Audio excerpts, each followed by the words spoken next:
we are going live. Okay, so what I'm going to do, just for, if I see people pop in, I'll just say, hey, so I might interrupt you or anything. Hello, everyone. This is our August 26th spiritual chat. My special guest is Sirena. Hi. I thought it was appropriate to bring her on.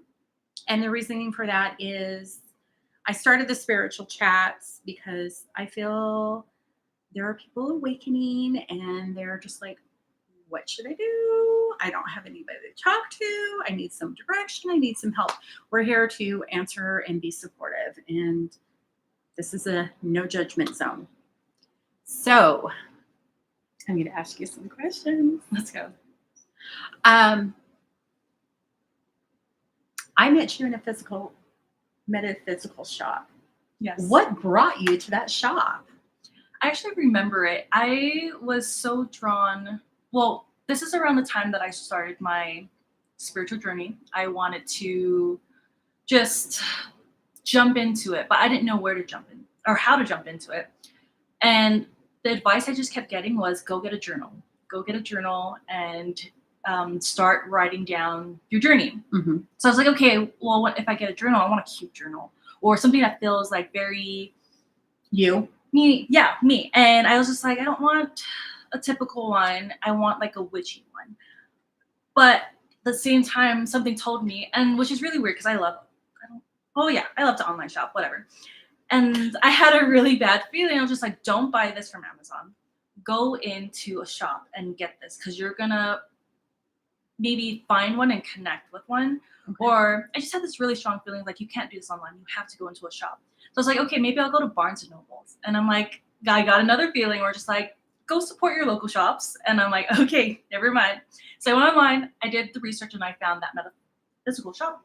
And I was just like, okay, let's go. I go, I find the place and I didn't find the journal, but I did find out that they do tea and tarot on Tuesday night. No, I walked into a tea and tarot. It was a Tuesday night. I walked into tea and tarot. Oh, awesome. Yeah. And they're like, do you want to go try it? And I'm like, yeah. So I walked in, sat down, and that's how I found tea and tarot. So can I back you up a little bit? Yeah. And ask you, you talked about your spiritual journey. Is there something that happened that it was just like that, I want to say like triggered it? So yeah, I guess there was like a major trigger, but as for like my spiritual journey, I never had a label for it or never knew what it was growing up. I always had this feeling that there was something more that I could do. Okay. I just didn't know what it was. And I was always into, I'm big on Halloween. Okay. But I was always into like witchy movies like Practical Magic and Halloween Town and just all those type of movies. I was just like, man, I really wish out of all the things, I don't want to be a Disney princess. I don't want to be this. I want to be a witch for some reason. Oh, awesome. Yeah. And so, but I'm a very logical person. And that's why I brought her on. Hey, whoever joined the chat. I'm Rachel. This is Sirena. We're talking all things mystical. So if you have a question, bring it on. Just put it in the chat. But we welcome you. Yeah. Okay, so you want to be a witch. Yeah, and in my logical mind, it's just like, okay, that's just in movies, that's just in books. You can't do that. So I just went my whole life of, wow, that's really cool. I really like the idea of that, but that's not for me. It wasn't until I went, and I never got into reading either. So. Oh, okay. Yeah. Were you ever drawn to like tarot cards or? More so fascinated because of what I saw on TV. Okay. And it wasn't, again, with the thought of, I was so logical that I was just like, I cannot do that. Like, that's not even an option for me, but I love that other people do that.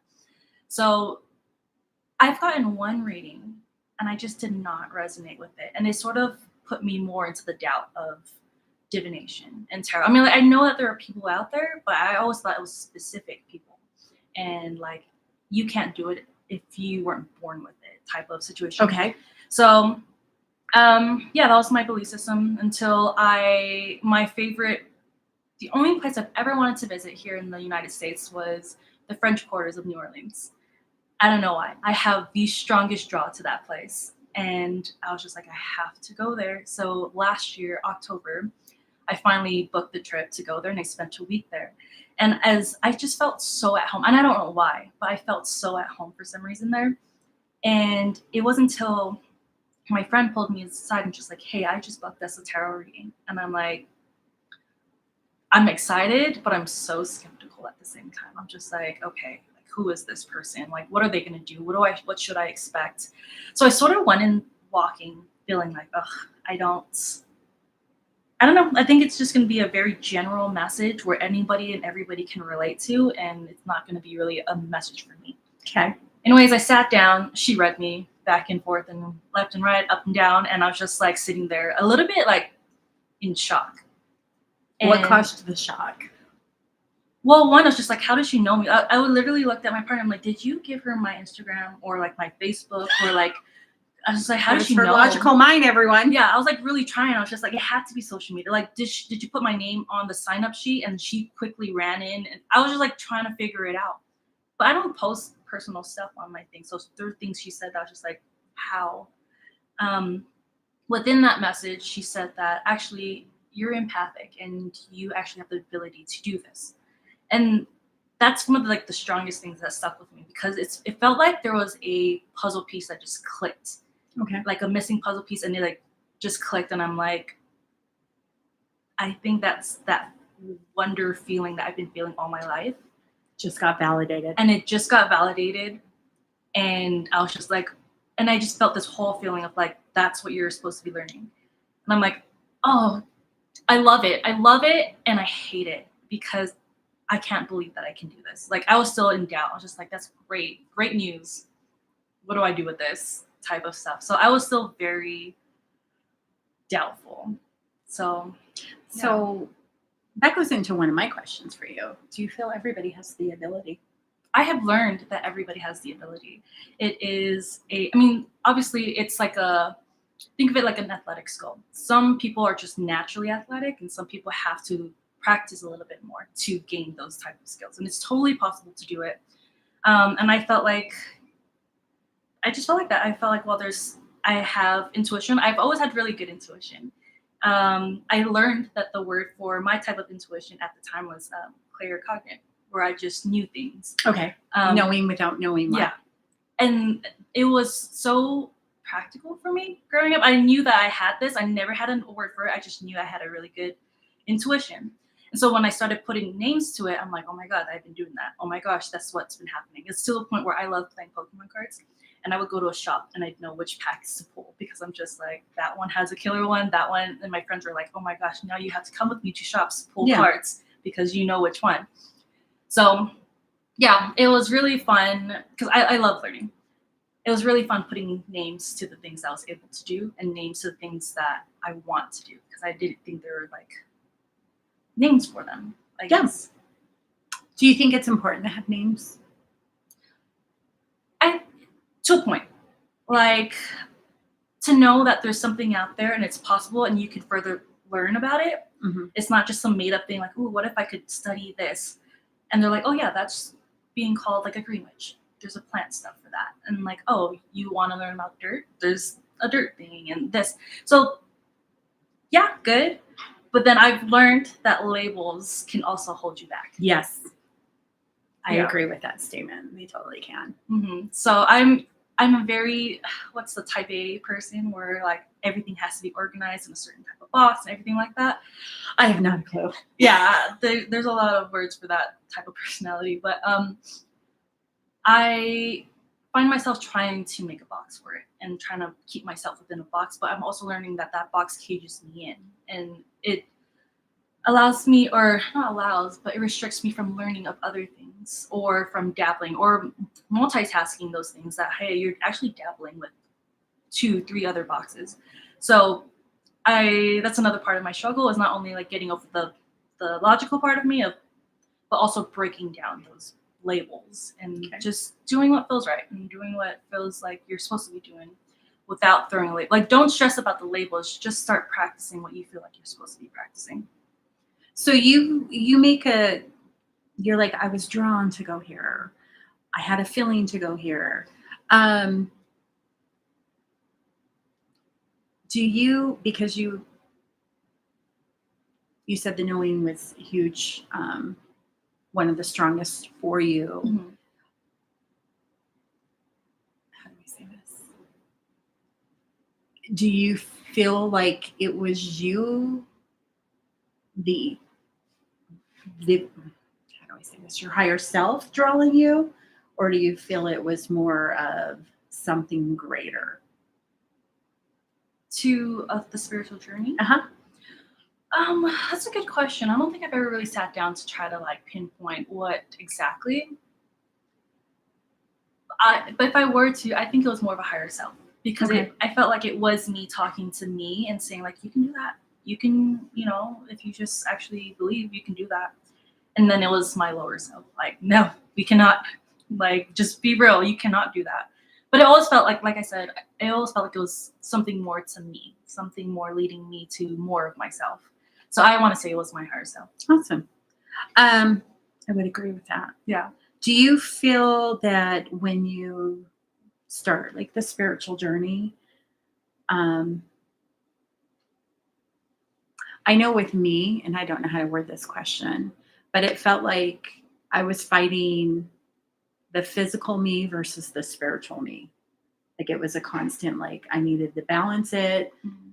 or I needed to.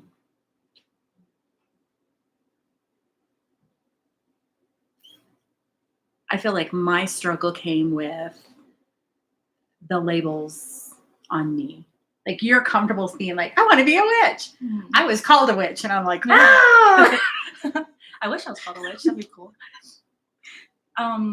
So does that make sense? What I'm asking, like, have you felt like there's sometimes like you have to kill like stuff of your material body or like your material world and Mhm. the life that you're living, so then your spiritual part can grow. Yeah. I'm a pretty free person. Like, I'm pretty. Like I said, like if someone called me witch, I'm like, oh my god, thank you. Like, like I am so honored by that. I'm really not the type to worry about what other people think of me. So I don't feel like I had to kill any part of that type of world. The biggest part I have to kill, and I'm still constantly battling it. It's a little bit easier because I'm growing, but it's myself and the what I think about myself. So my battle is believing that I am this, that I could do this, Okay. because that's my constant struggle. So, yeah, I know I'm my biggest critic and I am my biggest hurdle for my spiritual journey. I don't feel like it's anybody else or anything else in my life that's holding me back. One of the things I do struggle with is like just not so much affirmations, but more of like confirmation. Like, I know I'm doing all these witchy stuff. I'm like, I'm practicing witch. I'm doing this. But if someone were to walk up to me, I'm like, what are you doing? I'm like, just doing some planting stuff. But I'm like doing spell work and doing this. And I can't say that I'm a witch. Like I can't say it out loud. And that's like my inner like saboteur, like torturing me. So that's again my biggest hurdle when it comes Oh, to you're this. gonna find more hurdles, I promise you. Oh, I bet. I bet. I don't doubt it at all. Um, what's the word I'm looking for? So now that you're on the spiritual path, and I know with spiritual path, like you want to go into different directions, and right now you're playing with plants and spells and stuff. Where do you see yourself going for 2027? Mediumship, honestly. You want mediumship? I do, and I don't know why. Because when I hear stories, they're just like, it's constant somebody at my door. It's this, it's that, and I'm just like, oh, that's like shows I watched, and I dreamt of doing that type of work and whatnot. So I have a strong pull to mediumship right now, and I just really want to develop that skill. Okay. Mm-hmm. Anything else you want to develop? Reiki. That's something I'm trying to do. I feel like that's one of the things that I have fought off for a really long time because I didn't know too much about it. And I keep getting in my cards and in my readings like, oh, you are a healer, you do this. And I'm like, okay, cool. Where's the mediumship messages? And so I keep trying to like shove my path down a different way and I just keep getting called back to it. So I'm just like, all right, I won't fight it. Like, let's do it. If I have to do it to a certain degree or to an understanding or just to, I don't have to be a master at it, but as long as I, It's one of those things like where you gave the analogy, some people are very natural at it. Some people, they have to practice and develop it. yeah. So, yeah, I don't know if I'm natural at it or not because I don't practice enough to know. I've only ever really done it on a sick pet, which I felt really helped, and it furthered my belief in Reiki. So, yeah, I do see myself furthering my knowledge and experience in Reiki. But really, it's just mediumship, Reiki, and just reading more. I do oracle cards more. I get a stronger draw to it. My understandings come better for it, and I'm practicing tarot alongside of it. Awesome. But it's just not my strongest suit when it comes to tarot itself. So when you're reading tarot, are you going by the book or are you doing it intuitively? Both. So I have different methods of practicing. And at first I went by the book. And the book is so hard to understand for me for some reason. Like it's each card has a meaning, like a baseline meaning. Yeah. Obviously it can be interpreted differently, but there's always this baseline meaning to it. And I just struggled to memorize those baseline meanings. Or even just string them together, like how they relate to each other and what the message is coming out of these specific cards. To combat that, I know I'm an intuitive reader where I read based on the art that I'm seeing on the cards. And so I'm just like, okay, now I got to get a really artsy type of tarot where I can feel it and not just try to interpret it based off of the number or the name the label I see on it. What about a feeling? A feeling? Yeah. How's the Claire with feelings? The Claire with feelings. What is that one? It's almost like your empath. So like if a card is thrown, it's like the feeling could be a gut reaction. Yeah. Or like a physical. It's sort of like, and I think Reiki's going to be awesome for you. Yeah. Because it's she was my guinea pig, everyone, for one of my free practice Reikis. Like when I was doing Reiki on you, it literally felt like the best analogy I can give was when I was a little girl and I was fishing and I was trying to reel in that fish. Mm-hmm. And that's how I was like pulling out your energy. Yeah. But it was also making me sweat bullets. Like my body temperature was heating up and I was like, and then I was getting nauseated. Yeah. So I know like when I read sometimes, like when the card flips and I'm like, yeah, here we go. Oh yeah. So when it comes to cards, I feel like that's part of my intuition of like, that's how I feel like when I flip it and I see it, it's the emotion that comes first of like, okay, this card might have somebody smiling, but the emotion that came at me was more of not a happy smile, but maybe a mischievous smile, or maybe like something. And that's how I learned how to interpret the cards. It's that feeling and then that knowing right after. And I try to look at the photo before I even read what the label is, because I don't want the label to distract what the actual feeling is giving from the card. Because sometimes for me and my oracle cards, the label or like, the little description on the bottom has nothing to do with the card the message that needs to come from that card. So that's how I do mine. And I have to flip it really quick. And it's really that like first impression, don't doubt it because that's the message. Yep. So that's what I've learned to just go off of that. And a lot of the times when I've given my reading at Team Tarot, they're like, how did you know that? And I'm like, I don't know. Don't ask me. You do know. You just don't want to say it. I was like, I don't know how I know that. Okay. Or sometimes, and another thing that I struggle with is like learning my clairs and knowing which clair I'm actually tapping into or practicing. So that's where I'm going to suggest you shut down that logical mind and just be in the present moment. Exactly. I've tried to like, maybe that was clairaudience. Maybe that was claircognate or something like that. And I got so caught up in trying to label it that I'm just like, it doesn't matter how you got it. And just keep running with it. Like just keep moving forward. And so that's one hurdle I had to jump over. And now I just go with it. So now it's more of a, how did you know that? I don't know how I knew that, but it's not a frantic, I don't know. I was just like, I don't know. But that's what was coming through for me to tell you that. So clairs, have you, because I know this is going to sound really weird. When I speak to people, these are generally the last clairs they get. Okay. Smell and taste. Have you ever experienced that?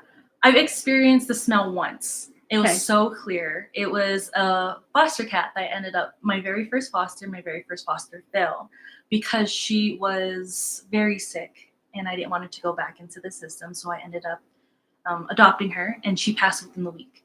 And she always had this particular smell. And I remember I was just me, I was alone. I was in bed and I was getting ready for bed and it just felt like something crossed. No, it didn't feel, but there was a whiff of her scent that just went right across me. It was so strong. It was so like she's in the room with me, but like physically, I'm just like looking around for her because that's how strong it was.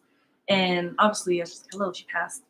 And so I was like, okay, that was just so creepy, so real. But then the fact that I'm on my spiritual journey and I'm accepting anything that comes with, I'm like, wow, that was really cool, actually.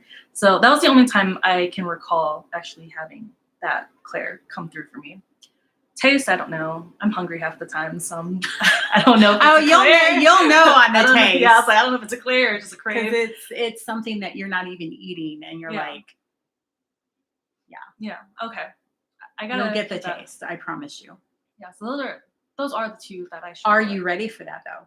I am. I feel like I'm just open right now. I mean, I know you're like, be careful how open you are, and I'm just like, I just want. No, my biggest concern is just make sure you have your boundaries down. Yeah, that's true. And I have had boundaries because I've had boundaries broken before. Well, maybe because I didn't have boundaries. So I've had experiences where I'm just like, okay, now I got to back up a little bit, put up those boundaries, and then like go forward, but with more caution or just more awareness, I guess. But at this time, I just feel so ready for whatever's to come for me. It's like every day I talk to Gus, which is my God's universe spirits. And some people know who their spirit guides are and some people don't. And I'm one of those people who do not know specific names or anything like that. So I just refer to them as Gus. And so I'm just like, all right, Gus, do your thing today. Like, I'm grateful. Or I will say, Gus, thank you for sending me a message that I can clearly understand for today. So that I know that whatever it is that they're trying to tell me, I'm going to understand that it's from them and not have any doubts. So it's really wordplay and making sure that you guys have like the same understanding. I guess. Yeah. So I'm going to ask this. Whoever joined the chat, this is Serena. This is me, Rachel.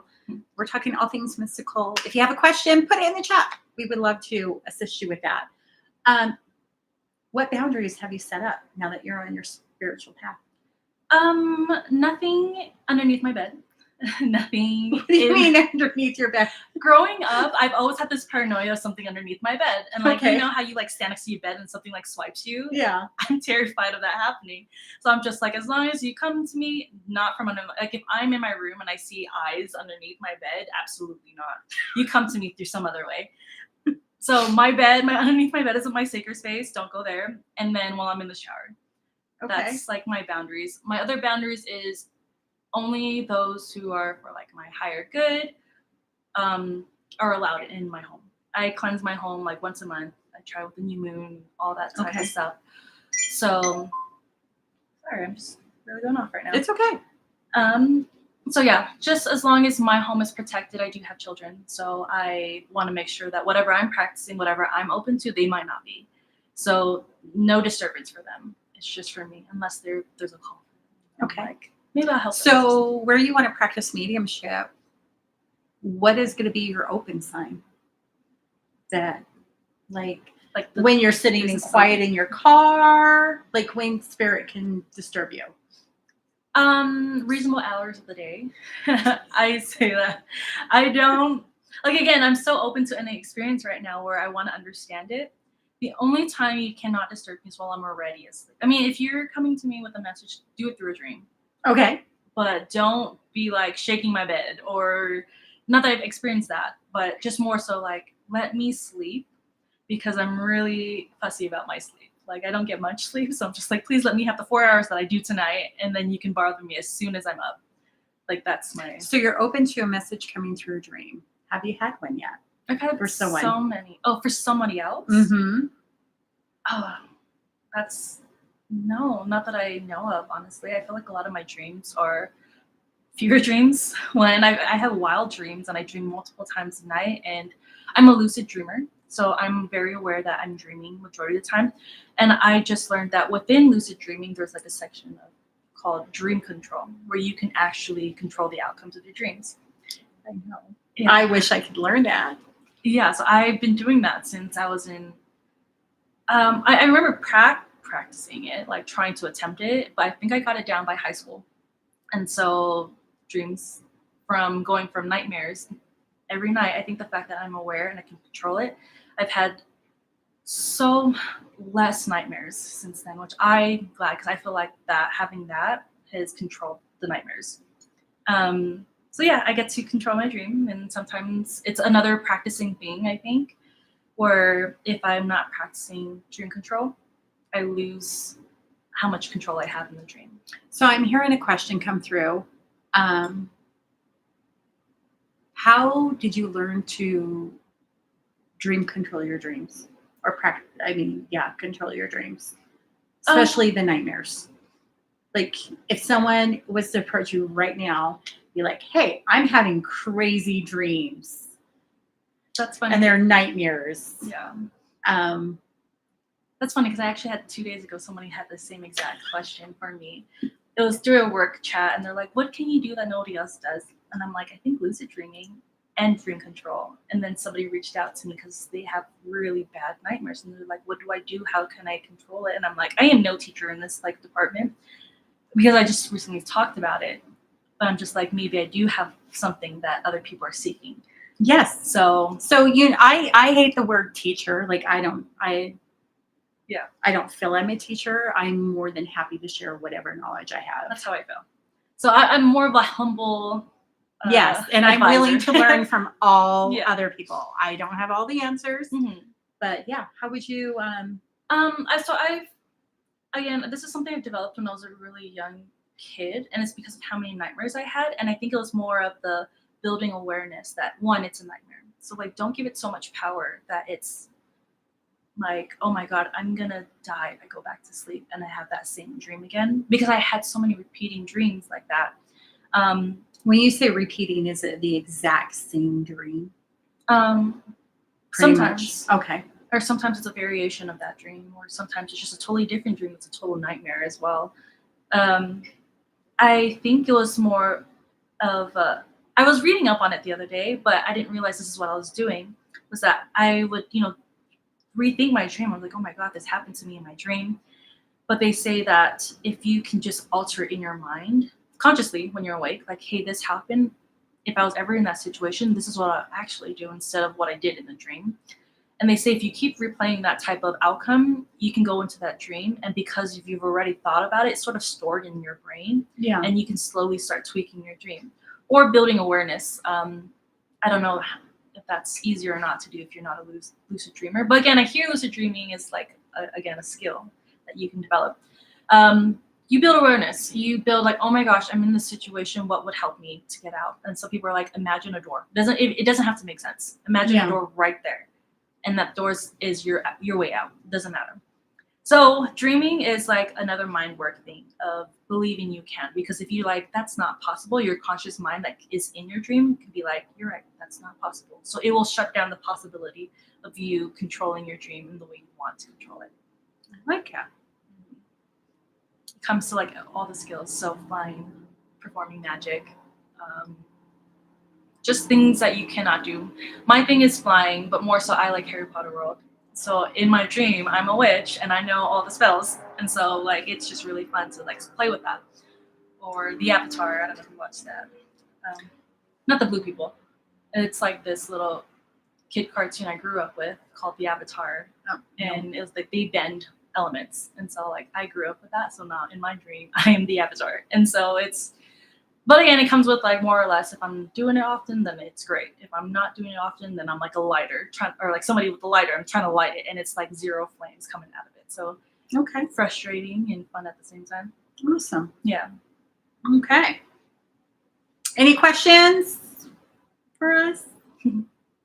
Whoever the two people are that are in the chat. If not, we're going to start with the questions that came in through email.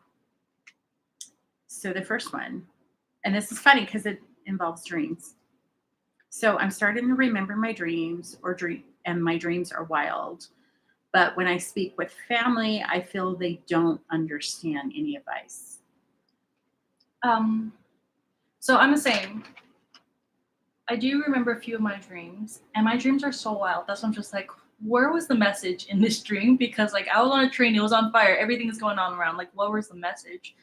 When it comes to your family, I can't recall if I've had like or maybe I have. And what was the last part? Like I feel they don't understand any advice. like your dream family doesn't understand, or she tries. She tries. So he wakes up from his dream and he'll like discuss it with his significant other or spouse or girlfriend, whatever it is. Yeah. And they're like, yeah, whatever. Like, that sucks because you're experiencing like a really, like your dreams are happening, they're real for you, or real in the sense that you're having these experiences, and maybe your family aren't having the experiences the same way you're having them, so they just don't understand.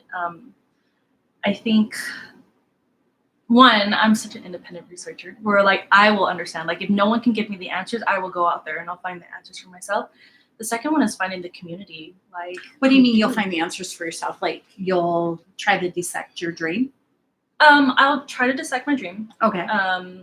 Again, being a logical person, I look at dream work, like studies. They've had studies of interpretations, like your teeth falling out. That's a stress dream. Like you running around with your no clothes, no control over your life. Like there's a scientific / logical explanation for dreams. And then we got the metaphysical side of what those specific things happen. So I do both. Okay. I will pull up both results and see. And then I'll look at what's happening in my life. And how does this dream apply to me? Like what's going on? Because sometimes we do stress dream or something that's bothering you and it's coming up. Maybe you got a solution in the dream, or maybe you got like how much this thing is affecting your life and it's just really weighing on you to the point where you're dreaming about it constantly. Yeah, so that's my independent study. I love it. Yeah, and then after that is community, like finding the community. So unfortunately, maybe your family doesn't understand, but you can find a group of people, maybe online or maybe at your nearest metaphysical shop, that can understand what you're going through. Because I have family that don't understand what I'm going through. They don't even know I do this. And it's not because I don't want them to know. And I know I'm in the wrong here now, where I think... Because at first I was like, they're not going to know. Whatever. I'm going to stop. I'm not going to share. But I'm thinking that maybe they're experiencing similar stuff. They're just not open to saying it out loud, like how I was growing up. So I'm just like, all right, I'm going to go in my family. I'm going to go find the witches and wizards or whatever else is in our family and talk about it. Because I do have family who do practice witchcraft.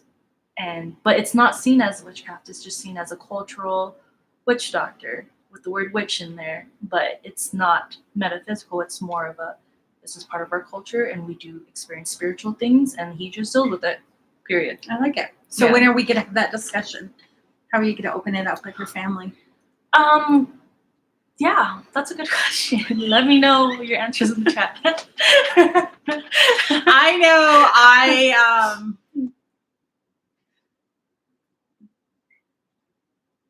I know personally with my family, like I've had a lot of aha moments with several of my family members, and when I started my spiritual journey, my first class anyways, which was based on dreams, everyone. Because my spirit guide told me to go find this particular person, and I found her. And so then I went and got a mediumship reading from her, and I had that logical mind. I was like, yeah, just pull my last name. You can, has a list of all my dead people. Sure. But those are the people coming forward. But I asked for one particular person that nobody knows about, and he came through, and I was like, okay, I guess I'm doing classes through her. But what I was learning through these classes, I shared with family just out of the blue, because it's always like, what are you doing now? And I'm like, hey, I'm taking spiritual development classes. I'm learning this and this and this and this about my dreams. And yeah, that did not go over so well. They looked at me like, okay, let's check her in somewhere. And that's the part that I'm worried about, because I'm already seen as the controversial daughter in the family without the metaphysical life. But that's where when you're on your spiritual path, that's one of your growing step forward is you believe in yourself. Yeah. And it doesn't matter what anybody else or Yeah. like. Yeah, and that's I think that's more of a childhood thing of like breaking that type of barrier of going to your family and saying this is what you're doing, because of like The backlash. of what you already had, and it wasn't even anything crazy. You'd go home and tell your parents a little bit something crazy, and they're like, and you're crazy and you're naughty and like all this other stuff. So like taking all those experiences, and I'm thinking now I'm gonna bring like a whole new world to them. And just how are they going to take that? And that will be one of my spiritual chat classes, you guys. Yeah. Is I want to talk about, because I know like the majority of my gifts were there since I was a little girl. Mm-hmm. And my mom didn't know what to do with it. But she was aware though. She was aware that you had spiritual gifts. Yes. Okay. She would take advantage of them. Oh, yeah. But it was in the benefit of the family, which is fine. But I remember her too, because she comes from a family of this. Like her sister would read regular poker cards, and her sister predicted skin cancer on my knee. I remember that was my very first meeting. She practiced with you.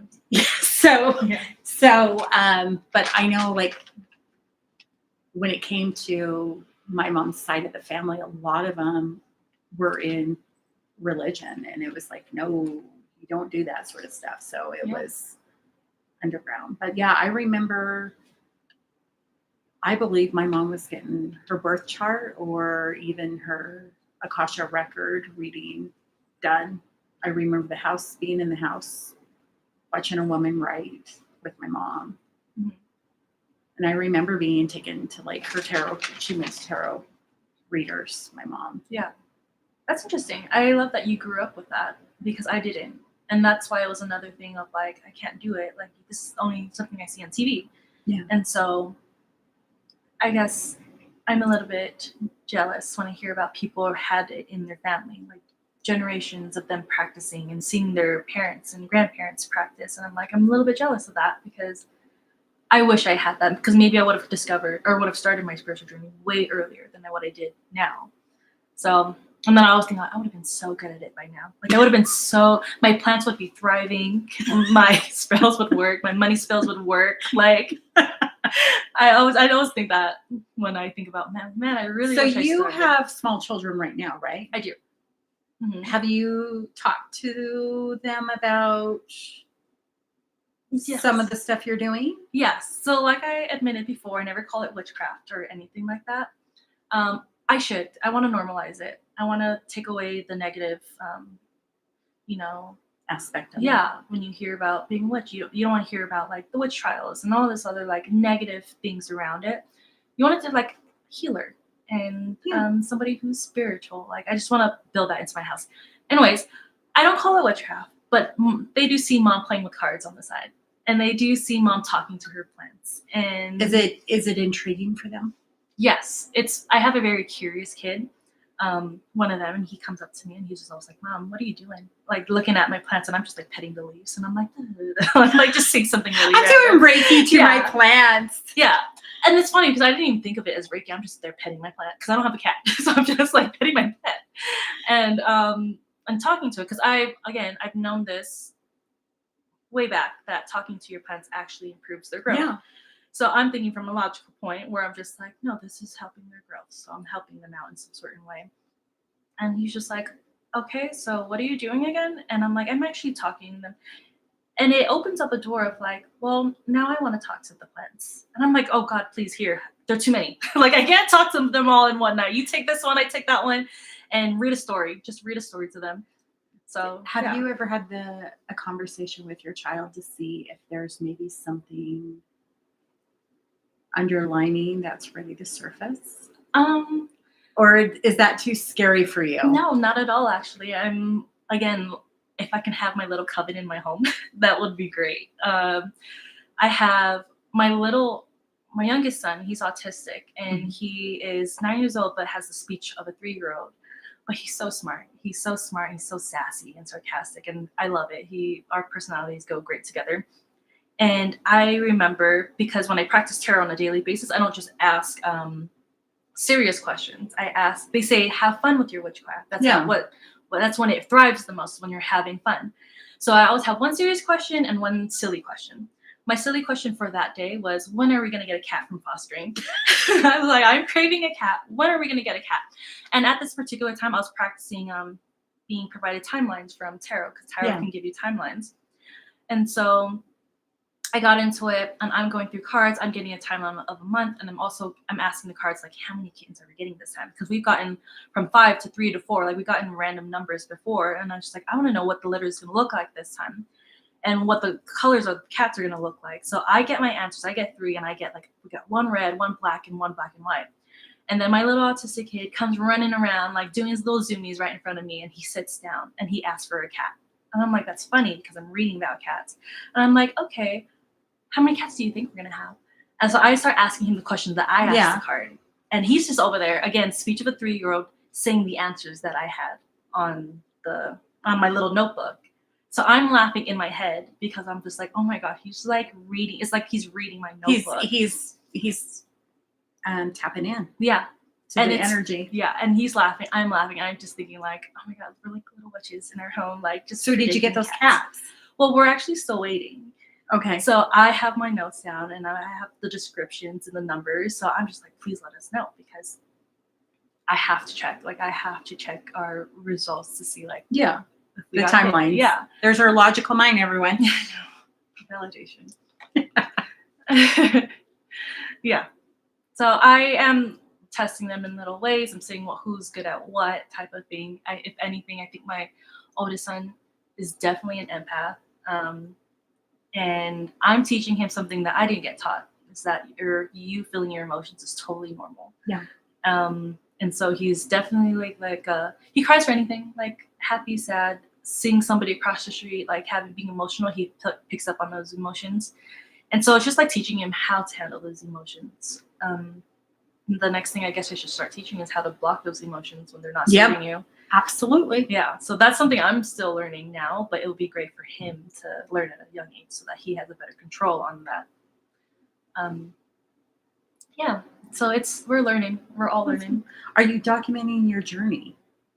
I am, in weird nonsense ways, as in like I don't have, which is really weird because I am like an organized person, but I don't have like a specific notebook to like write down what's been going on. I have a dream journal like by my bed, in my phone, in some other random place. So yes, just in a very messy way. Like, okay, there's no wrong or right. Yeah. I mean, my stuff was on sticky notes. It was in dream journals. It was on my computer. Mm-hmm. There was voice recordings. Mm-hmm. Yeah. Yeah, and it has to be because I'm a very forgetful person. It has to be in a place where I'm going to find it too, because I've done voice recording before and I totally forget about it until I'm randomly going through it. And it's like, oh my gosh, I totally recorded this like ages ago and whatnot. So it's just one of those things where I have to combat myself of like, okay, you're a forgetful person, but you're trying to study this. So leave it in a place that you're going to look at it every day and remember to progress on it. Because I know with you wanting to do mediumship, there are some voice recordings on my phone that came from dreams. Yeah. Yeah. And I don't have a timeline. I mean, sometimes spirit does give me a timeline on, like, for you, example, your person that came through, and I was just like, oh, okay. Da, da, da, da, da, da. And then I was like, and I just heard 2 days. And then 2 days later, you were at Tea and Tarot. I didn't even know you were there. Yeah. I just turned around. I was like, hey, I have something for you. Yeah, that's awesome. I love that. And I was very proud of my ancestors for coming through in business hours. I literally was like, good job. We're so respectful. That's so great of you. Wish a lot of relatives of other people would be respectful. Yeah. I feel like I have to put them in timeout. I'm like, no, I'm not in my office right now. Yeah. Get out of my kitchen. Yeah. And I hear those experiences, and sometimes I'm just like, man, I wish I had those type of experiences. More for like the experience of being bothered while you're like cooking. I know it's gonna be annoying once It's the weirdest thing. It's like someone's having a conversation with you. Yeah. That's not even there. I don't know why, but that excites me so much. It's like that excites me so. Like I want that experience, and then listening to Venus talk about how she can just walk them like full moon nights. She helps bring them over to the other side. Something about that. So yeah, and I'm just like, wow. I'm still like a little confused on that. Yeah. Because I guess there are some spirits. I know I spoke to Venus about one because I woke up and I looked up and there was a woman standing at my bedroom door, and I saw the red shirt and the khaki pants, and I was just like, okay, I don't know who you are, and she wasn't speaking or anything. So I was like, Venus, I have a question for you. Yeah. But yeah, apparently, the more you go down your path, raise your vibrations, the brighter your light is. And people are attracted to that as well as the non-living. Yeah. But that's where boundaries come in too. For sure. Because get out of my house. I was like, I just added a new boundary after hearing that story. I'm just like, no, just quiet staring. Like, you gotta state your business or you gotta go, because I don't do quiet staring. And actually, that's another one of my boundaries is like, you can't do jump scares, because the living do jump scares to me, and I'm like taken out. The dead still does jump scares. Yeah. And I put down the boundary, like if I'm cleaning a building, you better give me at least 2 clear warnings before you even approach me. Yes. But even with that, like you're gonna be in an empath, you're gonna feel that like someone just rushed you. And I yelled at one, he gave me 4 and he was laughing. He's like, you smelled me, you heard me, you felt me, you saw me. And I was like, yeah, you still scared me. Yeah, I'm really big on jump scares. And it's not because like I'm scared of communicating to the dead. It's because I'm just scared, period. Like anything can fly by, and I'm like, I get jump scared. But at the same time, because I've been so open lately to any type of experience where I will be home alone and I'll hear things rattling. Yeah, rattling. And well, again, my logic mind kicks in. I'm like, let's debunk it first. What could it be? And then if I roll out everything and I know for sure, like, okay, that was something. It's cool, whatever. And I go back to whatever. I'm not scared that there could be, because one, I have my protections up. So I know like nobody's allowed past my door if it's not for my higher good. So it has to be for my higher good if they're walking around and nothing bad's happening to me. I don't feel, that's another thing I know. If I do have like a spiritual experience, I will feel that like negativity. But a lot of the times when I have those experiences, I feel very comforted or very just, I don't know, like there's nothing wrong in my home. So I don't have to freak out about it until the living come home. And then I'm like, oh my God, get the salts out, get the sage out. The living is home. So yeah. I feel like with you going into mediumship, developing that more, you're going to really start reeling in your boundaries. Yeah.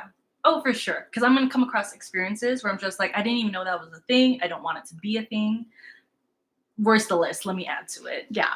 So like when you're like, yeah, you can bother me in the bathroom, not in the shower. Yeah. You're going to turn that one away. Yeah. I guarantee it. Because you're going to be taking a shower and you're going to hear the person on the other side going, you're right. So the whole bathroom, just fill up the whole bathroom.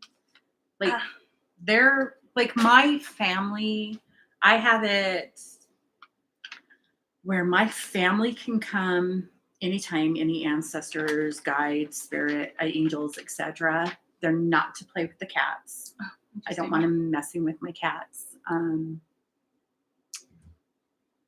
If they see that I'm sitting in bed, like reading a book, that's a no zone. I don't care if they like come in to my bedroom. and like just hang out. I don't care about that. It's Yeah. just like, don't talk. I mean, you can show yourself. That's fine. Yeah. But no, bathrooms, no.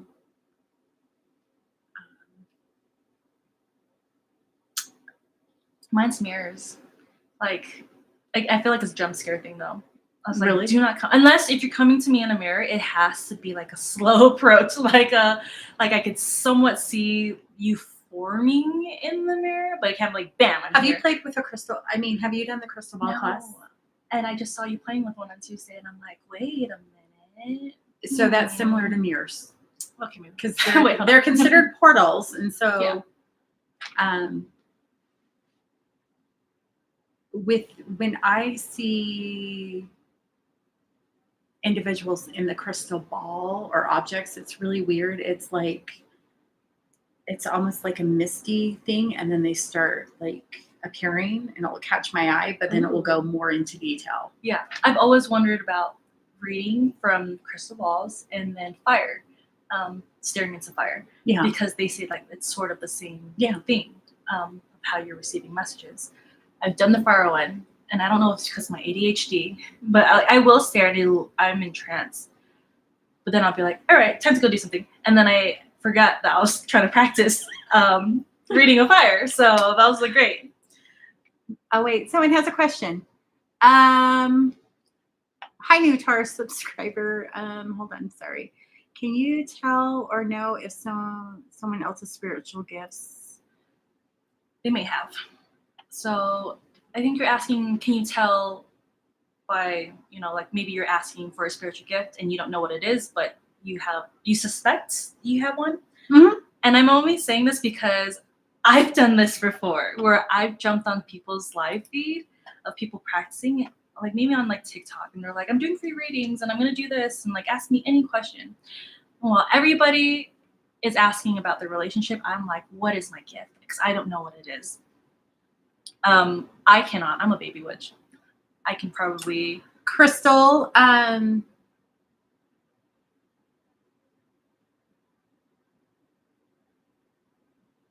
Hold 1 second, please. May I tap into you, Crystal? Okay, this is going to be good practice. That's what this is. So if you say yes, Crystal. So what you're going to do if she says yes,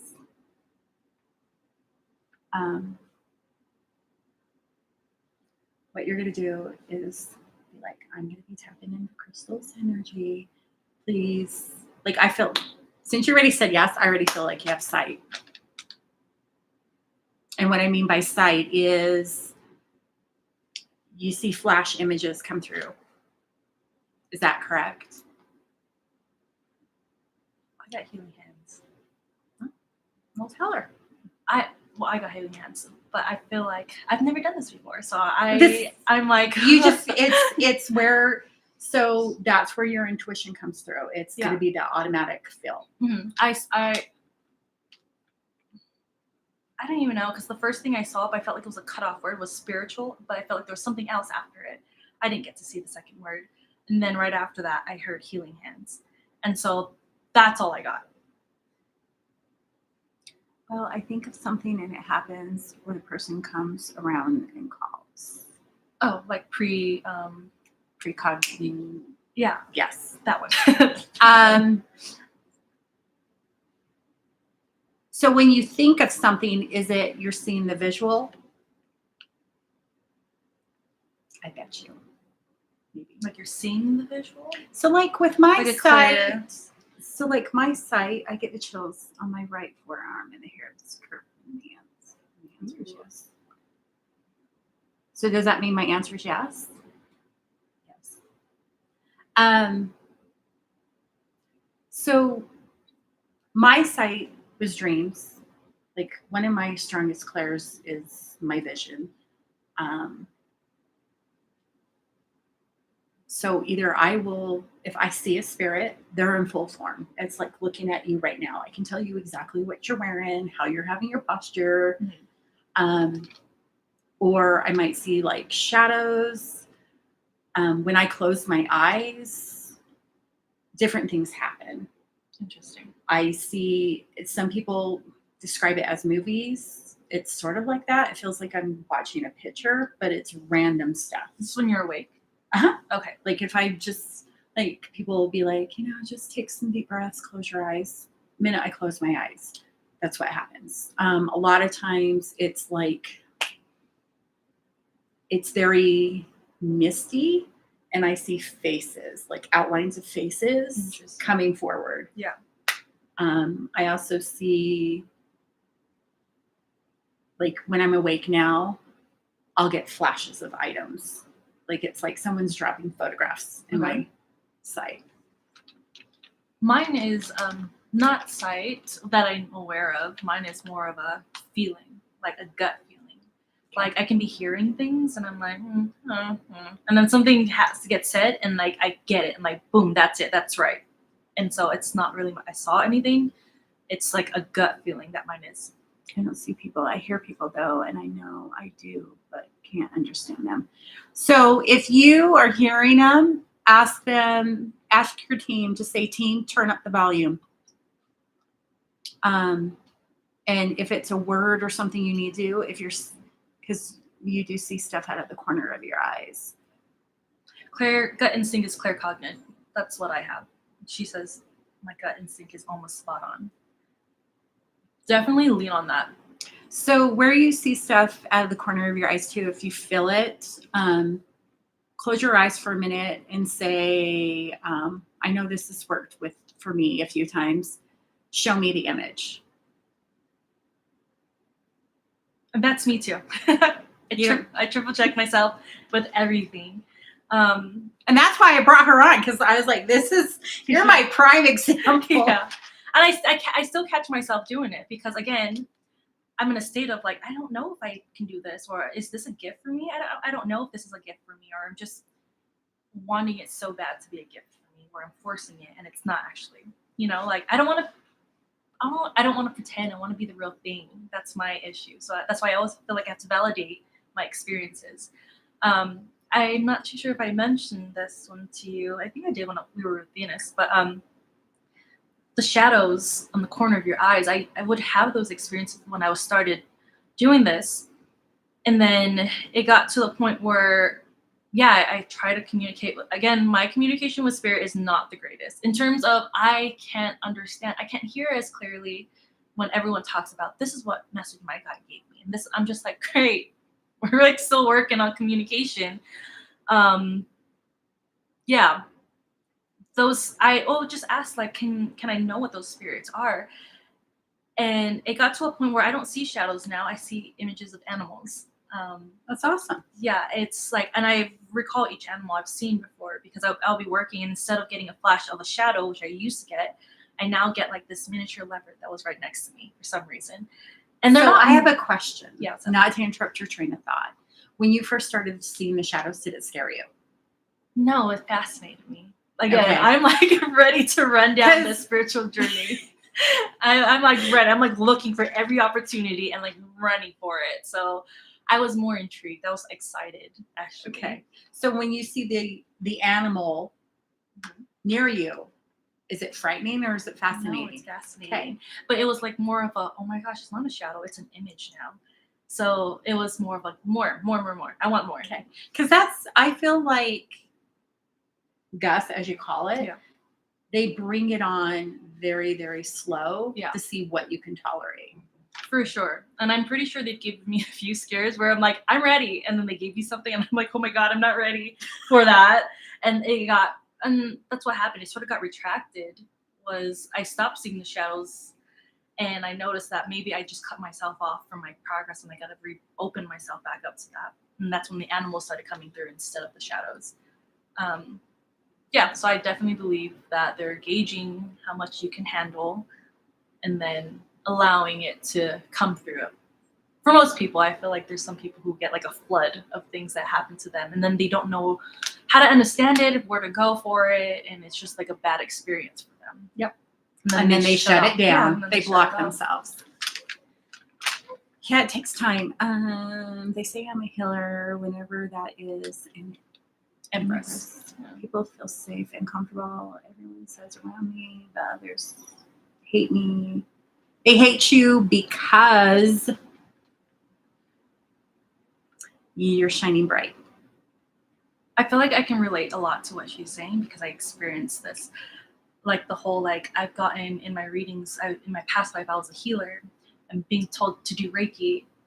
And I'm just like, what? I don't want to be a healer. I want to be a doer. Like I want to like, set shit on fire and stuff like that. Like that's what I want to do. But I keep getting drawn back to healing. And I've been told to be a life coach because every time even in readings, I'll do a reading. And then, I don't mean to give life like advice, but sometimes I'm just like, I think you're doing this and I think you really got to listen to this. And, it starts to flow and they're like, oh, you should be a life coach. And I'm like, hell no. like, no, next. And because I feel like they're really receiving something that they want to hear. And I do have, I don't want to say hate, but people who just not a fan of me. And I think it's really because I'm my own person. And I don't. Well, you're being authentic. Yeah. And I don't conform to what they think I should act or how I should be. And I thrive in being authentic. Yes. And I feel that I've been so depressed. But at the same time, I'm just like, this is my own depression. Don't claim it. Like, okay, don't come over here and thinking you did something about me, for me, whatever. I'm still better than that. And I've learned in my spiritual journey that, put protection spells just in case, because there's some people who aren't even aware that putting so much negative You know what's so energy. funny is when Sam moved in, he's like, Oh, I see. why don't you have selenite and black obsidian above the door frame? I was like, why would I have that? Yeah. And he's like, because it will cancel out whatever someone else that steps foot into this house. And I was like, I don't let people in my house, really. Yeah, true. Yeah, I was like, if I do, I'm saging right after. Like, yeah. Sam's the one who told me too, like he puts selenite underneath his car seat. I know. So I have that one now. So I don't know. Sam said something. Sam's always happy. I'm gonna put it underneath my seat. Like I don't know.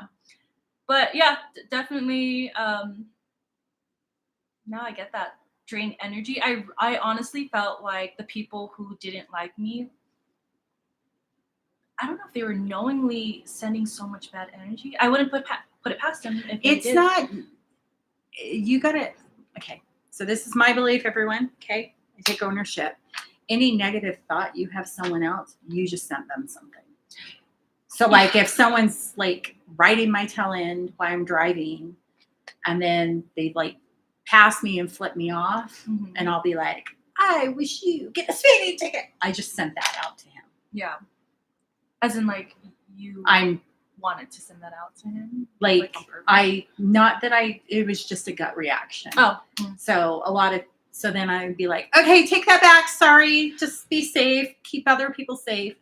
But that's how easy it is. Yeah, no, and I'm learning that too because, I've always believed in karma, but now I really believe in karma to the point where if you're practicing and, they always warn you about like, oh, careful what you practice. You don't want to put too much revenge stuff out there. Like even revenge things can be not the greatest. Anything you speak goes out there. Yeah. You just spoke it out there. And so, especially on the road here, because the roads are the worst here, with my selenite underneath my seat and like calming thoughts, I've been able to like, don't put that out there because it's going to come right back. And I think practicing witchcraft, it's like when you put something negative out there, it comes back at you threefold. So that's the rule that I sort of go by. I'm like, do I really want that coming back at me threefold? I'm pretty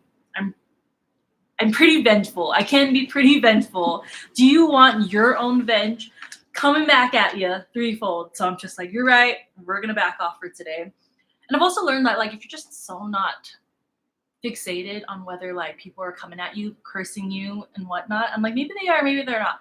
But if I focus so much of my energy on that, it's so draining at the same time. Well, that's where energy vampires come from. Yeah. Because you're just dishing out your own energy for others to take. Well, even in Reiki, I've learned in Reiki that I've read so much stuff. That when you give anger towards somebody, you're giving them your power. So me being greedy and I'm like, I need all the power I can get. I'm just like, nope, that's mine. Like, you don't get my energy. You don't get this. So I can now somewhat shut off that anger towards somebody else. so I don't get it. One, I don't want them stealing from me, and then two, I don't want it coming back in a negative way.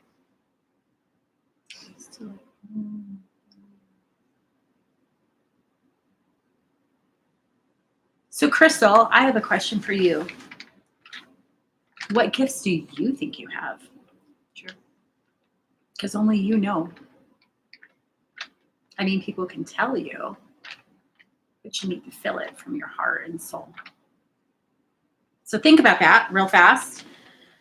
Next question. I'm noticing feathers everywhere. What does that mean? What does that mean? Like, that's a good one because I don't get feathers. You've never got bombarded with feathers? I mean, I just dealt with the pigeon pest control on my balcony recently. That's the most feathers I've seen in a minute. But I don't dream about feathers. Oh, it's not dreaming. It's seeing. Oh, see. And I think this is more of me listening to other people's experience, so not my own. But people ask for feathers, or feathers come as a message of like, hey, we're here. Hey, this is us. It's trying to hey. get your attention. So like if it's a repeating symbol, whether it's feathers, whether it's specific rocks, whether it's something. Pennies, dimes. Yeah. It's something trying to reach out to you. It's something trying to connect with you. Mine, maybe this is my feather thing, is I'm not from the States. I don't see birds a lot. Where we're from, we have snakes. We don't got birds because of the snakes. Yeah.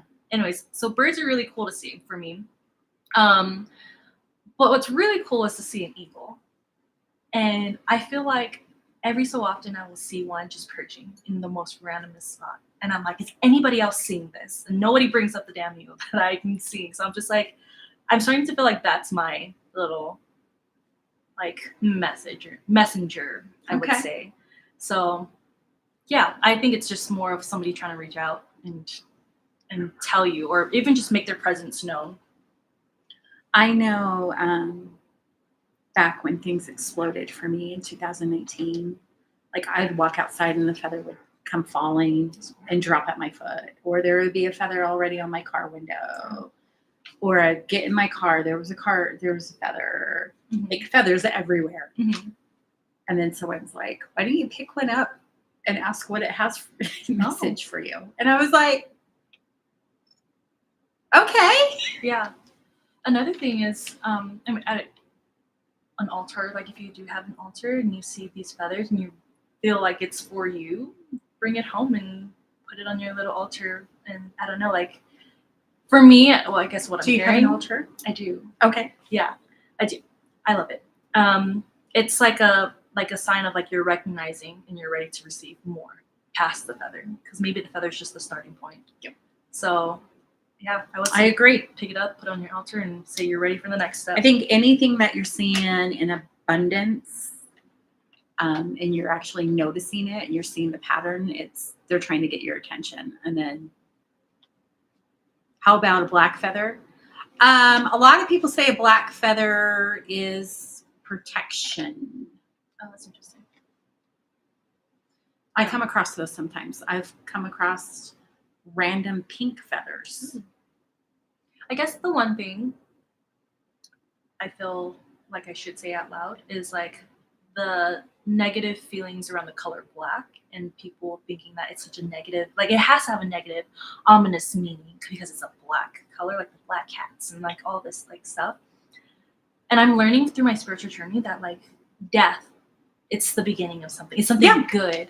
Black, like it's protection. It's this, it's that. Like it's so much more meaning to it than what we've been taught the color black is. So I love the color black. I'm in 3rd grade. I knew that, again, I was always wanting to be a witch. 3rd grade, we had a raffle thing. And that day I saw 3 black cats. And in my mind, like one of those gut feelings, I'm like, a black cat is my lucky charm. No one can tell me anything else. They're not bad. I love black cats. They're my lucky charm. I ended up sweeping the raffle. I didn't win one. I won all the prizes except for one. Oh, that's cool. Yeah. And I was just like, it's my black cats. And so that's why I was always like, no, I hate that people have this negative feeling towards the color black. Not to say that you have one towards the black, because that's the one that you're seeing often, because that may be your message. But I'm just saying that in general. Like I love a black cat. I want a crow to be my best friend. Yeah. I wish my whole wardrobe was black too. I've always had a black cat, and every single one of them have come to me. I have never gone looking for it. I'm waiting for the cat distribution system to work its magic. And Be careful what you wish for. I know. At this point, I'm open, universe. I'm open. Because all these cats coming to you, now Oh you my need to look at means of how you're going to feed their little mouths. I know. And care for them. I'm generally so surprised that it has not happened. My mom was staying with me for the summer, and she's not really a cat person, but she saw me fostering cats. She's like, "Oh, I think they're a little cute." And I'm like, "Yeah, they're cute, of course." And so she goes home. She's like, "I think I need to get a cat for her granddaughter there." She didn't have to because the cat distribution system gave her an orange boy cat who was so like cut like perfect for the kids there. And I just remember seething in my seat. I was just like, how dare the cat distribution system work for her? And she didn't even care to have a cat. But they love it. I get jealous every time I think about it. But yes, I am waiting for my cat, my familiar. I like to think of my little familiar just wandering out there waiting to come home. So yeah, I do want a black cat. You're I'm open gonna for anything, you're gonna but find black it cats, I love. interesting. So Luna, the first cat you saw when you walked in, I actually consider her my familiar. Really?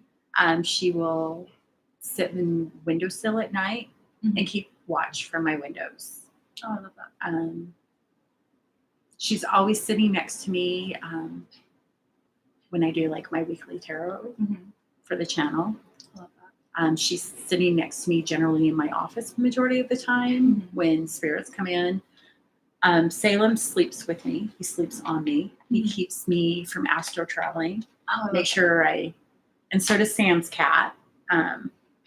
Just make sure I get back in my body. So you do, Astro? Oh, heck yeah. I've actually seen myself swirl up and go. That I am aware of. I've done it once while I was in high school, but I wasn't aware I was doing it. I just thought I was getting ready for school. And like I could see I didn't see the whole process of coming out of it, but I was just like, all right, I'm out of bed. Now I got to go do this. And I'm doing my morning chores and I'm walking out the door and I'm like, oh, I forgot something. And then I walk back and I'm just like, I don't remember this. I must pop back in my body. And then I wake up and I'm just like, what the hell? I just brushed my teeth. I just did this. Like, what is going on? I was so pissed. I was just like, now I got to do it again. And so I learned more about astral protection. Years later, I'm like, oh my God, I did it that one day. Like that one time. That must be it. No other dream stuck out the way that dream stuck out of me. Just, I don't know, just doing what I normally do. Yeah, that's a whole, I'm going to tell you now that we're talking about it, it's probably going to open it up. So start paying attention to your dreams and the locations where you're going. Oh, yes.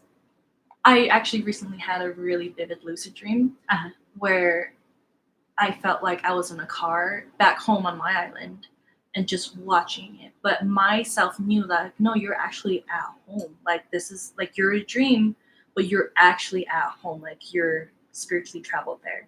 And now you're seeing the new development because back home it would have looked different. Yeah.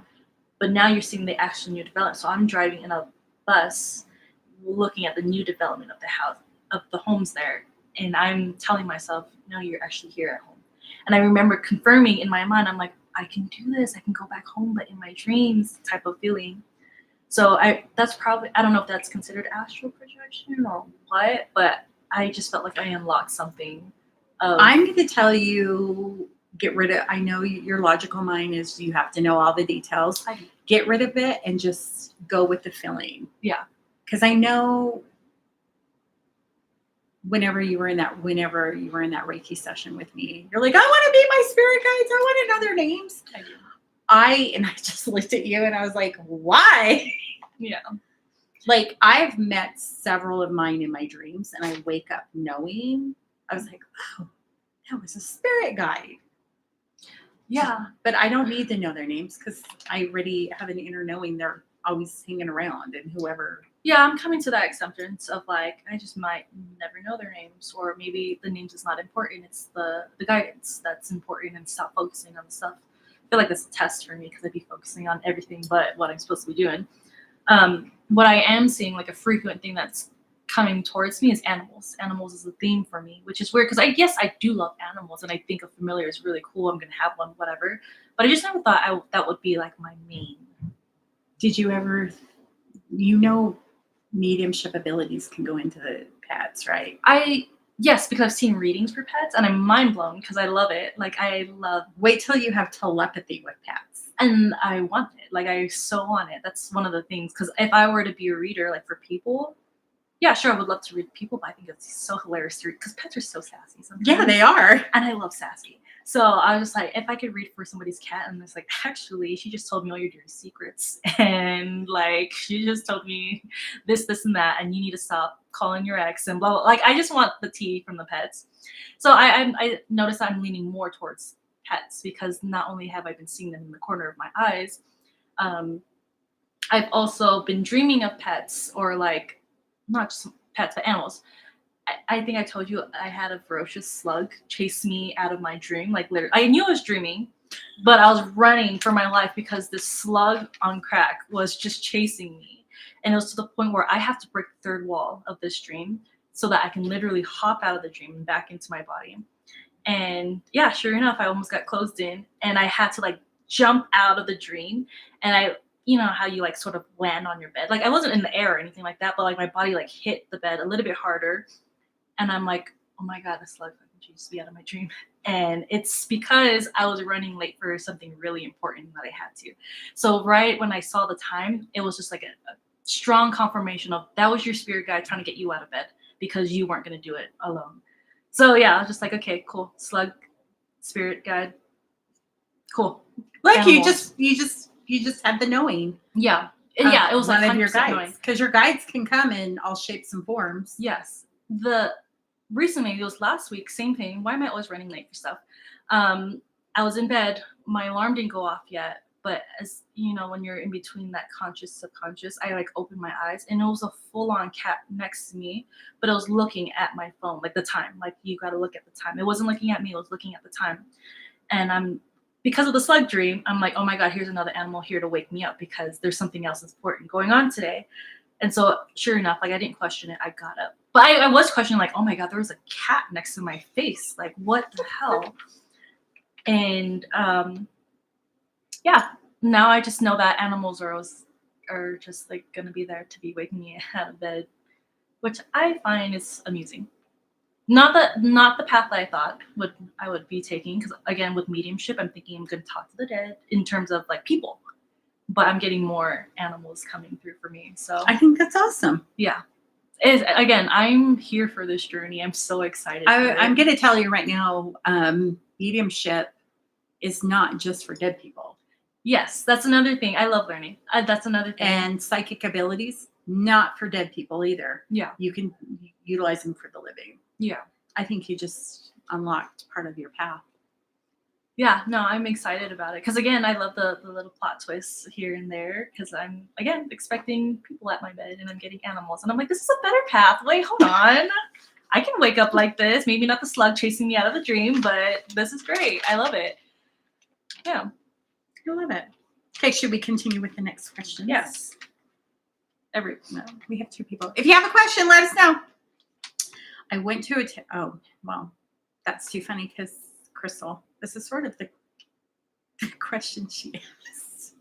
I went to a tarot reader with my friends. I was told I have psychic abilities. I don't believe in that stuff, but I'm interested in learning more. That is my experience of going to New Orleans and being told that I have abilities. And I'm like, okay, sure, sister. Like, whatever. But there was just, again, that pull from the back of my head. Like, you know this is real. You know, so you're like, you know this is real. Just go try it out. Even if it's silly, then it's silly. But it's why not? Take a leap. So I was doing it more for fun, but also like huge curiosity behind it. Because like, what if everything you dreamt as a kid? What if? Huge skeptic though. So yeah, just go with it. Just have fun. Go with it. What's there to lose? Honestly, you're gonna gain. There's no losing. There's more gaining. And what would you tell them about learning more? Where would you direct them? To like, how would you learn more? Mm-hmm. Books, people, websites, all the above. Honestly, if you're so serious about this, or just more curious about this, I think you learn things in books that you can't from people, and you learn things from people that you can't from books, like live experiences. The books can tell you what happens, what they've documented.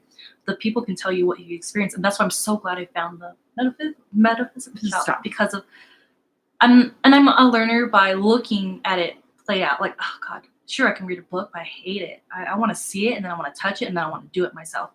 And so the shops offer opportunity to go and practice, literally practice what you're wanting to do. Um, yeah, I've everywhere. I've been on watch people's YouTube channels. I've watched TikTok lives. I've watched. I follow pages on Instagram. I've done my independent reading, and not only that, I want to apply it to myself. So not just general. I think how you get hooked on it is how it applies to yourself. So if you're gonna go into like tarot cards, like what about tarot cards do you like? Why does it resonate with you? Why are you looking into tarot cards? If you feel like it resonates with you, then stick with it. If you feel like it doesn't, then move on to the next subject that might catch your eye. And when I'm doing these studies, I'm finding out that there's so many other modalities that I didn't even know that. Do you feel, because this question just popped in my head, do you feel, because tarot and oracle cards are so relatable, that those are like ways to crack into the other senses?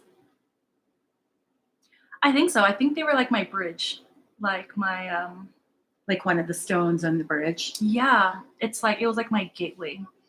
It's my gateway crack into the other cracks, the other drugs out there.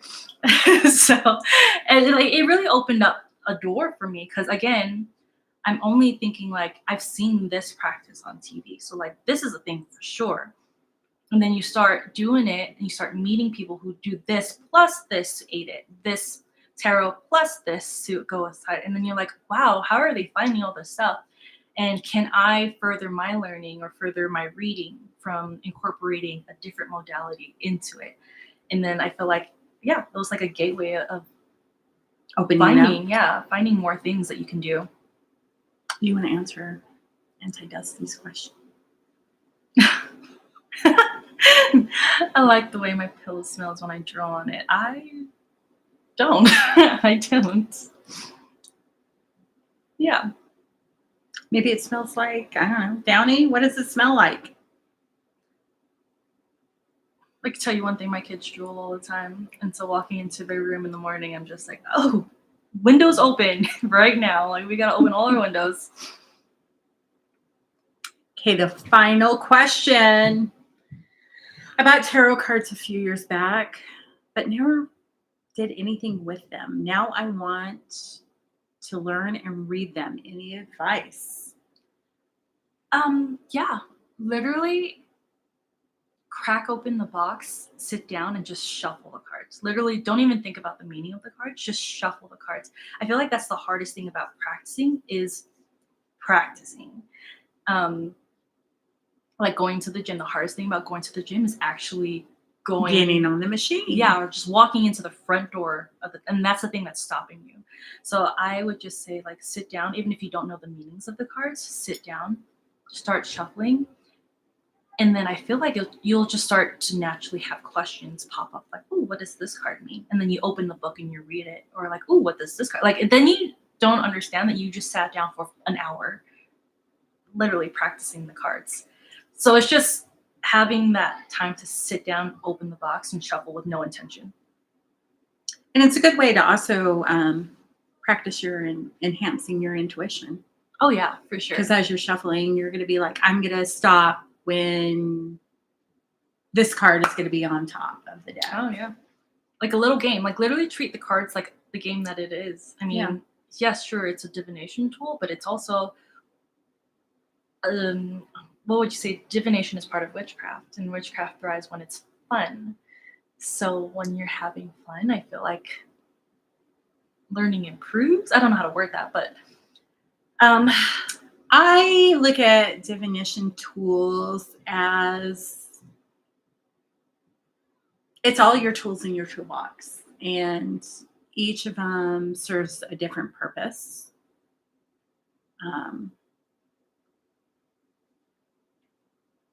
And you should look at it as fun, Yeah. and exciting. Like, these are your toys that you get to play with. Mm-hmm. Because like crystal balls, I found mine at a gems fair like a year and a half ago. Yeah. And I was just like, oh my God, is that a crystal ball? I gotta have it. And the girl's like, what are you gonna do with it? I was like, I don't know, but I think I'll just have it on my desk sometimes and I'll see what images come through. Yeah. That's cool. And then I packed it up and I just put it away because I just had a feeling she didn't want to come out yet. And Yeah. she came out in a few months ago. And now she likes to come out occasionally. Yeah. I think the tarot cards, like, or just Oracle too, because I do better at Oracle than I do with tarot. Why do you think that is? Because they're the same cards, pretty much. I think with Oracle, it's more you than the actual base meaning of the card, if that makes sense. Tarot comes with like, all right, so two of wands. Like, two of wands generally means discovery. You're starting your journey type stuff. And sometimes your mind wants to go like, okay, you know this card means to start your discovery journey, but also you're getting this feeling that it might actually be something else. But then you keep drawing yourself back to, but it also means to, like, I feel like I'm fighting myself. I'm fighting my intuition to know what the logical meaning of the card is. Is it because you're seeing the name of the card? No, because I can do that with Oracle. I can see the name of the card, but it's the first impression that I get. And it's like, well, the art is actually telling me this. And sometimes the label complements the reading. And sometimes I'm just like, ignore what's at the bottom. This is what I'm seeing. I feel like I can do that more freely with Oracle than I can with tarot. And not to say that you can't do it with tarot. That's just my hurdle when it comes to tarot. I wonder if there's a block or something that... I'm getting better at tarot. I just found a deck that she doesn't like funny business. And I was like, what is this? I was going to say, cover the name of the card on your tarot and then just flip it as normal and treat it like an oracle and see if it comes out the same. Oh, yes. So that's something I knew I had to compromise with tarot, is that I just can't do the typical, what is it, Rider-Waite? The typical art style. I don't know, because that's right. Yeah, because you read your own oracle. Well, I've owned, my first tarot deck was a Rider-Waite, yeah. But back in my late teens is when I picked up the deck. I never learned the meaning of the cards, and occasionally I would look at the book, but I was going off of, and it, like, if a card flipped out, I'd be like, hey, there's money or something coming your way. But I wasn't like opening the book because I was giving, girls, your friends and stuff, like a group's like, oh, we're playing with tarot cards. Yeah. I would just do that. And I would predict babies, and babies would come. And it's great. I want to be on like a, more specific level where. But I didn't realize I was predicting. Yeah. Either. Yeah, I don't even know how to explain my oracle readings because I don't do like a general, or I try not to, because that's my goal. It's like my literal goal when I started this journey was like, I want to freak people out. I want to scare them, like how I was scared at my reading. So I was like, that's my goal. So when I do that, I try to ask my guides. I'm like, please do not give me a cookie cutter message. Like, that is not what I'm here for. Like, I need like something more deep. And I'm finding that I'm getting a little bit more better at that with each reading. And I don't know, I definitely see the growth there. And I see that I achieved that with Oracle at the moment. And I am incorporating tarot. My little trick to get over the whole like Rider-Waite art, because I didn't resonate with the art on it, was getting a deck that has resonates with me. Yes, so I did find one, and it's a beautiful deck. And I do feel like the photos are a little bit more different from the typical deck art.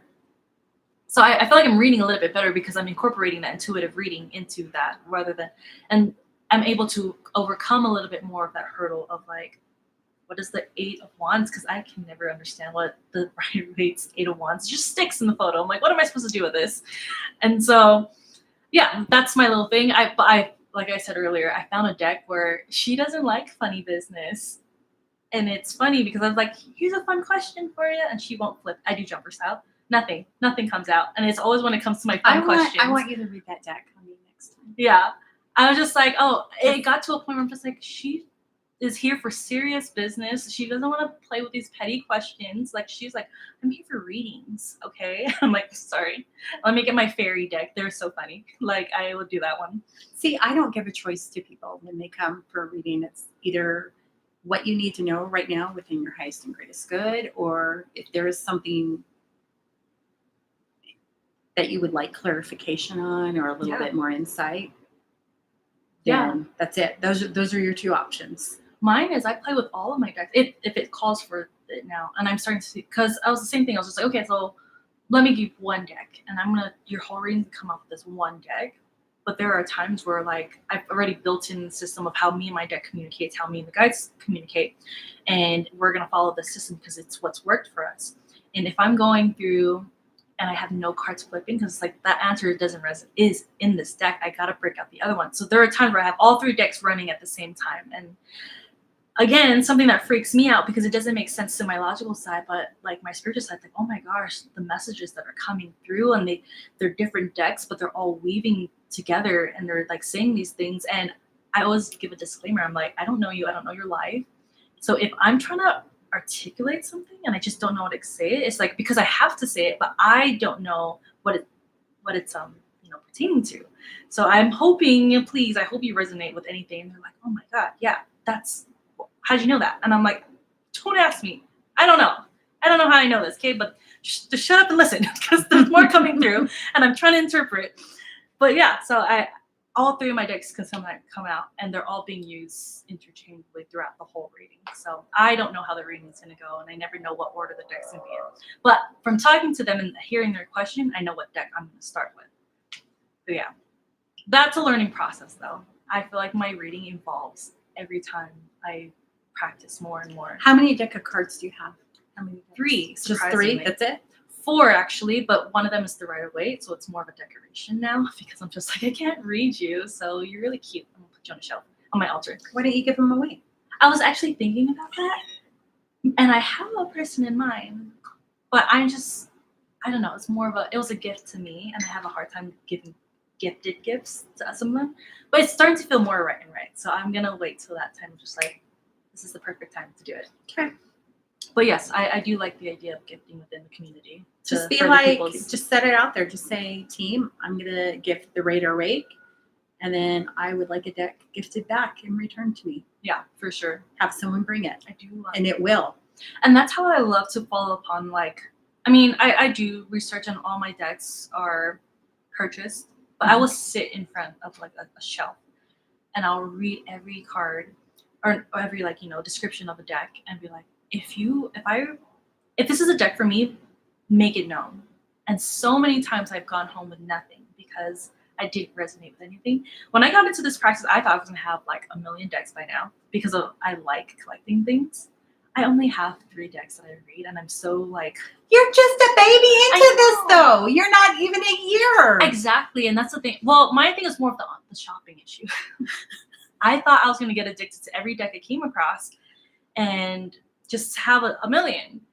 And I'm so glad that I'm like, don't do it that way. Follow your intuition. And I have 3 decks now that I feel like are my strongest, and I'm in no rush now to rush. And I want to happen upon them too.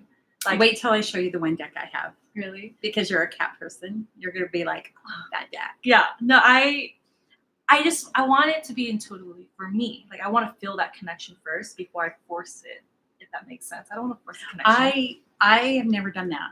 Yeah. All my decks I have, it was like I was drawn to them. And I was like, I want it. Yeah, I want to be drawn to my decks. And it's really funny because, like, you get into like a specific show or a movie and they have a tarot deck for it. I'm like, oh my God, that's my favorite movie. I see the deck and I'm like, come on, intuition, lock onto this deck. That's my favorite show. Nothing. I'm like, son of a bitch. Like, I love that show. Can't believe I'm walking away from it. So yeah, I'm glad that I follow intuition when it comes to that. Because if I didn't, I'd be in trouble. My bank account would be in trouble from all the decks I'd be coming home with. So when are you going to start doing readings on like TikTok and Instagram? That's fun because I feel like that's part of the practice, more of my learning journey rather than like getting myself out there. Because you know, on mediumship, we're going to do that one day. Really? You excited for that? I'm terrified. I'm like, excited and terrified. But I'm going to take you to all levels. That's hilarious because I feel like, I mean, the practice that we've been doing recently, it's like I'll get one good hit and then everything else is like. You can't beat yourself up. Yeah. Because the answers are there. But I feel like you might have a block.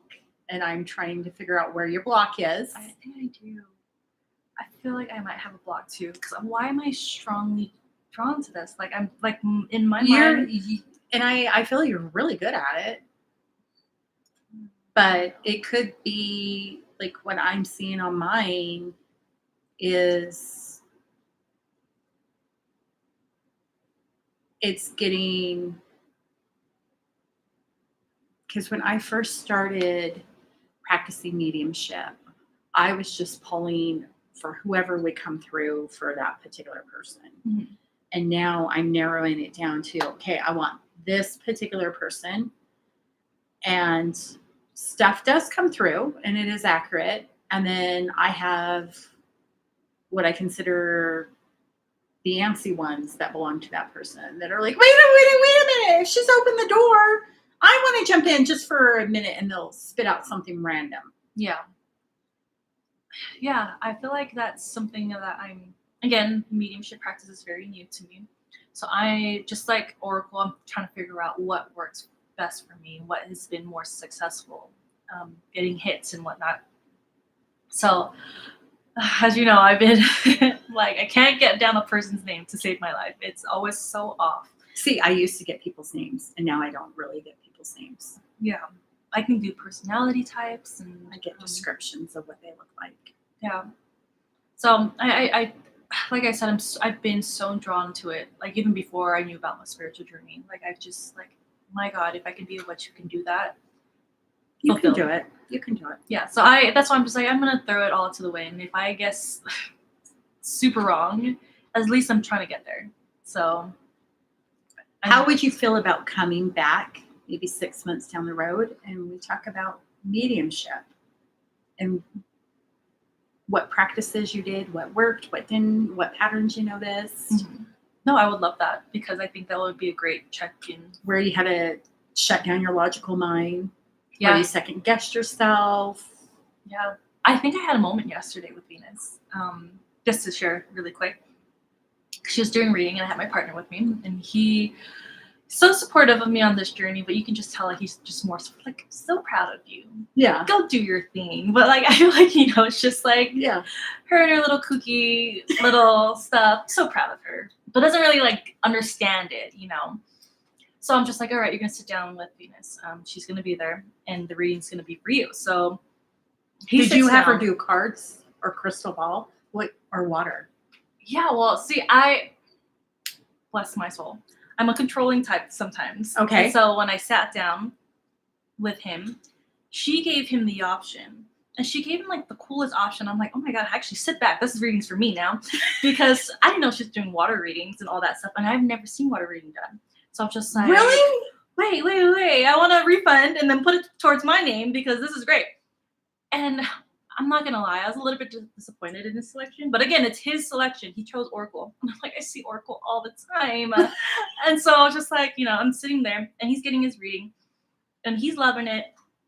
And as I'm sitting there, it was really funny because I was like, oh my gosh, this is how logic mind at the door, spirit mind locked in.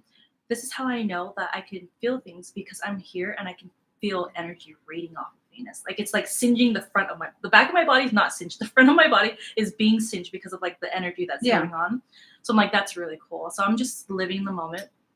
And then I just keep getting this feeling because he only asked. She offered mediumship. I'm like, choose that one. Because that's the one I want to see. and he doesn't, chooses Oracle.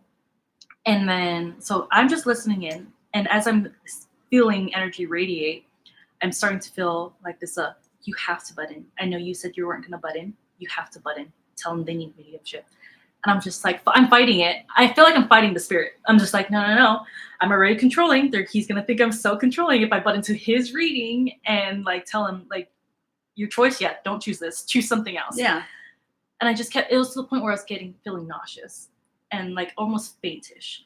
So I was just like, oh, I'm so sorry, Venus, but you have to do mediumship right now. She's like, yeah. And I looked at him and was like, you got to do mediumship.